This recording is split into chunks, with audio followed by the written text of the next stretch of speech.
Hinaan mo nga boses mo, ang daming tao. Bakit? Malakas ang boses ko? Tignan mo Gusto mo hinaan ko? Narinig ka ng lahat ng tao rito. Nakakahiya ka, ang lakas-lakas ng boses Puti mo. nga mahiya ka naman. Hinaan mo, mag-i-explain. Ayoko. Magpapaliwanag ako sa'yo. Ayoko makinig. Ayoko. Ang buhay ng artista ay madalas na naglalaro sa pagitan ng entablado at realidad. Ang isang ngiti sa kamera ay maaring pagtatakip sa isang sugat at ang isang papuri ay maaring kasunod ng isang batikos. Sa mahabang panahon, si Cesar Montano ay naging simbolo ng husay, tapang at pagiging ikoniko sa Philippine entertainment industry. Mula sa kanyang pinanggalingan, simpleng pamumuhay, umangat siya tungo sa kasikatan, nagugi ng mga parangal, nagdirek ng mga pelikula at naubas pa sa Hollywood. Ngunit kasabay ng tagumpay na ito ay ang dumaraming kontrobersiyang tila nagiging bahagi na rin ng kanyang pagkakakilanlan. Mga aligasyon ng pambababae, tampuhan at hiwalayan, pamilya at ang viral video na nagpagulat sa publiko. Natagalan talaga ang meeting namin eh, ano ka ba? Ah, ganun! Natagalan, kaya ganun na lang yon. Hoy!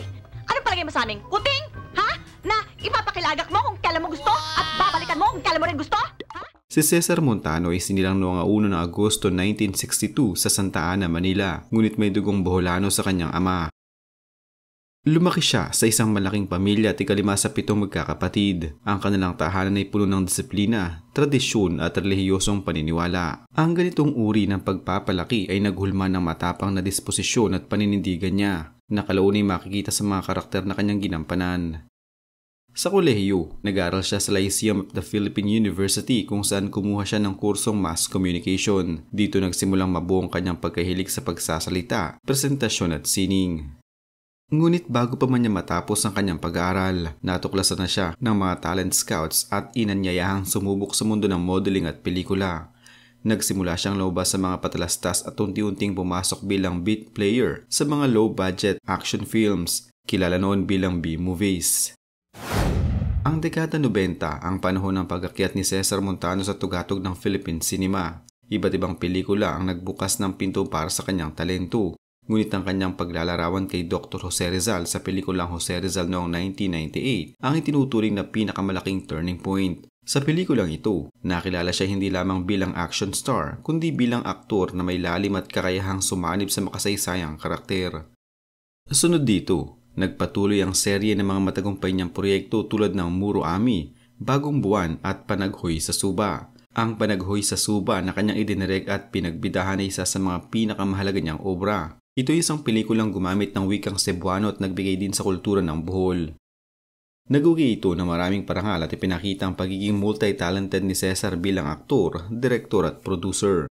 Nakarating din sa Hollywood ang kanyang talento nang mapasama siya sa pelikulang The Great Trade noong 2005, isang war film na nagbigay sa kanya ng international na exposure.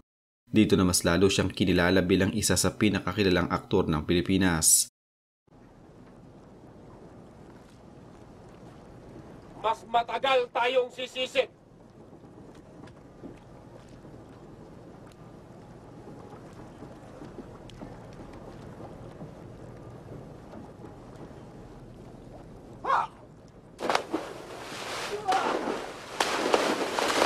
Ang love story ni Cesar Montano at Sunshine Cruz ay parang kwento ng glamour at pangarap. Nagpakasal sila noong 2000 at nagkaroon ng 3 anak na babae. Sa mata ng publiko, isa silang ideal celebrity family. Maganda, masaya at mabunga. Ngunit hindi nagtagal, lumabas sa mga balitang may alitan sa kanilang pagsasama. Noong 2007, umalis si Sunshine sa kanilang bahay. Sinubukan mang itanggi o paliitin ni Cesar ang sitwasyon at tinawag itong simpleng tampuhan. Lumaki ang usap-usapan tungkol sa pagkakaroon ng muno ng ibang babae ni Cesar. Habang tumatagal, tila lalong lumilinaw ang mga alegasyon ng pambababae, panlalamig at hindi pagkakaintindihan. Noong 2013, tuluyan silang naghiwalay at noong 2018, nag-grant ang annulment ng kanilang kasal.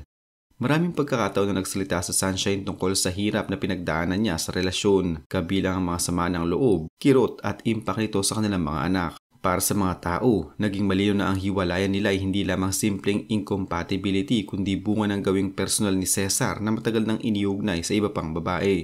Marami ng kontrobersiya si Cesar bago pa man ng 2018. Ngunit ang viral video scandal ang maaaring ituring na pinakamaingay, pinaka-traumatiko sa kanyang public image at pinakamasid ng publiko. Nagsimula ito sa isang simpleng birthday greeting na nakunan gamit ang cellphone. Sa video, magaan ang kanyang tono, tila walang kamalay-malay sa anong mangyayari. Ngunit sa likuran niya ay may lumitaw na isang babae na tila hubad, malinaw na walang saplot at tila hindi namamalayang kasama sa frame. Happy birthday, Kagawad Chris Morales of Santa Ana. More power to you. Don't forget na merong Cesar Montano nagsusupport sa'yo. Si Puboy. Love you, man.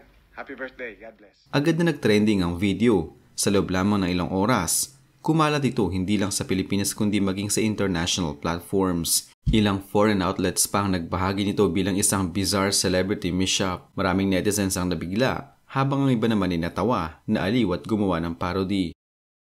Sa gitna ng ingay, nanatiling tahimik si Cesar. Paglaon, nang tanungin siya tungkol dito, sinabi niyang natatawa siya sa mga parody at marami raw ang biglang nagpapa-video greeting sa kanya. Hindi niya kinilala kung sino ang babae. Hindi siya nagbigay ng paliwanag kung paano nangyari ang eksena o anong konteksto ng video. Sa halip, tila binaliwala niya ang issue at dito lalo siyang nabatikos.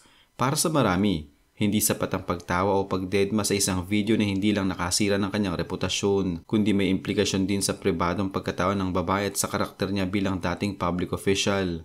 Dagdag pa rito, marami ang bumulatlat sa kanyang mga dating issue, pambababae, panlalamig sa pamilya at mga alegasyon ng pagiging walang ingat sa relasyon. Bumalik lahat ng lumang kwento at ang viral video ang naging gasolina sa muling pagliyab ng mga ito. Naging malinaw ang isang bagay.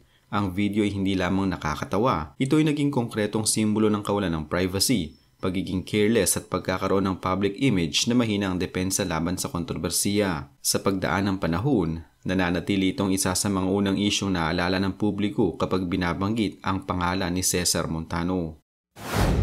Sa kabila ng lahat, unti-unti ring bumalik ang pagiging maayos ng takbo ng kanyang personal na buhay. Kinailangang maghilom ng panahon ng mga sugat na dulot ng mahabang alitan nila ni Sunshine.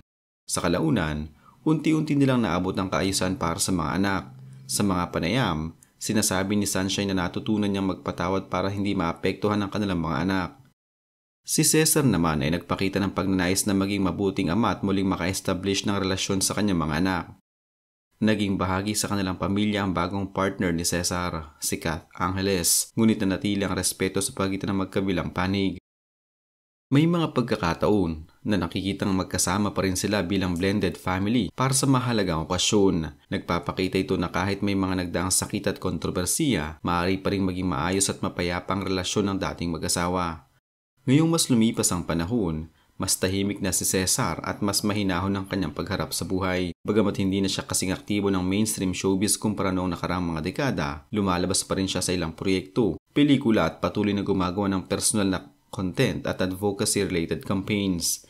Sa mga panayam, sinasabi niyang mas masaya na siya ngayon, mas payapa at mas nakafocus sa kanyang pamilya. Sinasabi rin niyang masaya siya para kay Sunshine at sa bagong partner nito. Dahil ang mahalaga raw ay masaya ang kanilang mga anak. May mga pagkakataong inamin niya na bukas siyang makatrabaho muli ang dating asawa kung may angkop na proyekto. At sa kabila ng mga kontrobersiyang dumagundong noon, tila mas pinili na niyang tahimik ang buhay, may pagsiseryoso at may pagnanais na magbago.